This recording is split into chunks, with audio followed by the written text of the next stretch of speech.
आदरणीय प्रधानमंत्री जी के मार्गदर्शन में केंद्रीय वित्त मंत्री श्रीमती निर्मला सीतारमण जी ने आज देश की संसद में देश का 2025-26 का आम बजट प्रस्तुत किया है। यह आम बजट विकसित भारत के संकल्प को साकार करने के लिए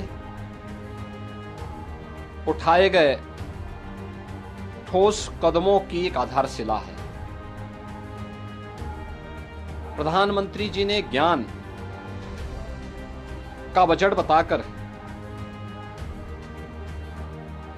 4 अक्षरों में से परिभाषित किया है। G फॉर गरीब, Y फॉर युवा, A फॉर अन्नदाता और N फॉर नारी शक्ति। यानी इन 4 महत्वपूर्ण आयामों को ध्यान में रख करके एक विकसित भारत के लिए आत्मनिर्भर भारत का निर्माण करना है। प्रधानमंत्री जी के नेतृत्व में पिछले 10.5 वर्षों में भारत की अर्थव्यवस्था दुनिया की एक प्रमुख अर्थव्यवस्था के रूप में तेजी के साथ आगे बढ़ी है। इस बजट से अर्थव्यवस्था को एक नई उड़ान मिलेगी।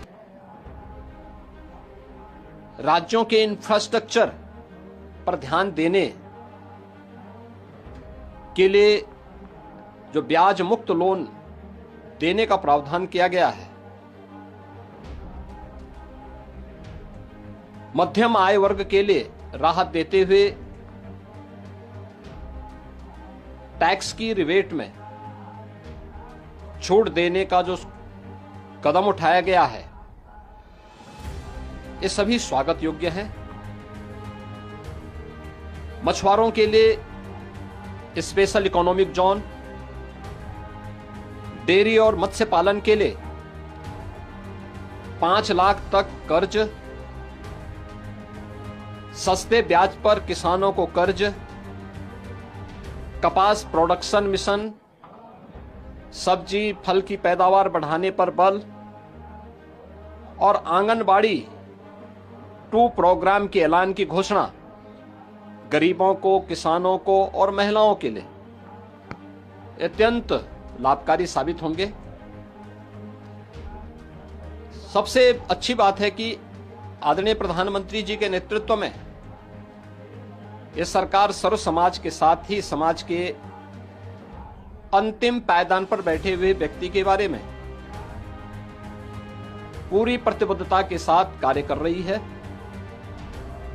अगले 5 वर्ष में 5 लाख महिलाओं, अनुसूचित जाति और जनजाति को 2 करोड़ तक की टर्म लोन देने के लिए एक नई योजना को प्रारंभ करने का प्रस्ताव,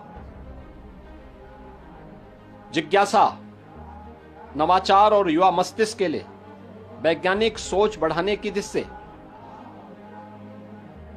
अगले 5 वर्षों में 50,000 अटल टिंकरिंग लैब की स्थापना, ग्रामीण क्षेत्र के सभी सेकेंडरी स्कूलों और प्राथमिक स्वास्थ्य केंद्रों में ब्रॉडबैंड कनेक्टिविटी उपलब्ध करवाने, ये सभी महत्वपूर्ण कदम हैं।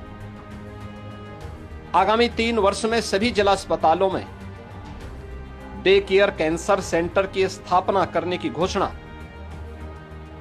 उत्तर प्रदेश जैसे राज्य को इसका सर्वाधिक लाभ मिलने वाला है। Centre of excellence of skilling, the centre of excellence in artificial intelligence for education की स्थापना से हमारे युवाओं को एक वैश्विक पहचान मिलेगी।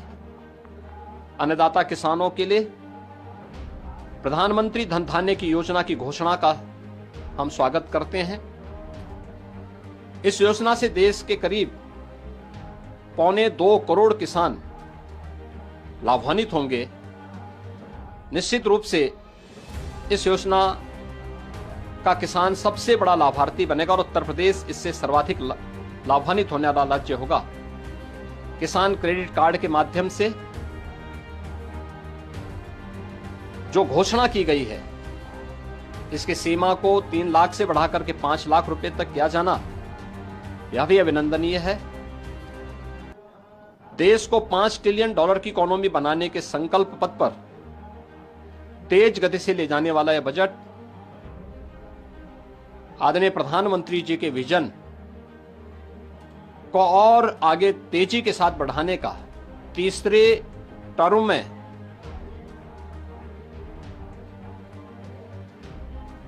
इस 3 गुना स्पीड को प्रदर्शित करता है। मैं इसके लिए आदरणीय प्रधानमंत्री जी का हृदय से अभिनंदन करता हूं, केंद्रीय वित्त मंत्री को धन्यवाद देता हूं और मुझे पूरा विश्वास है कि समाज का हर तबका इस युगांतरकारी विकसित भारत के संकल्पों को पूरा करने वाले बजट का स्वागत करेगा, अभिनंदन करेगा।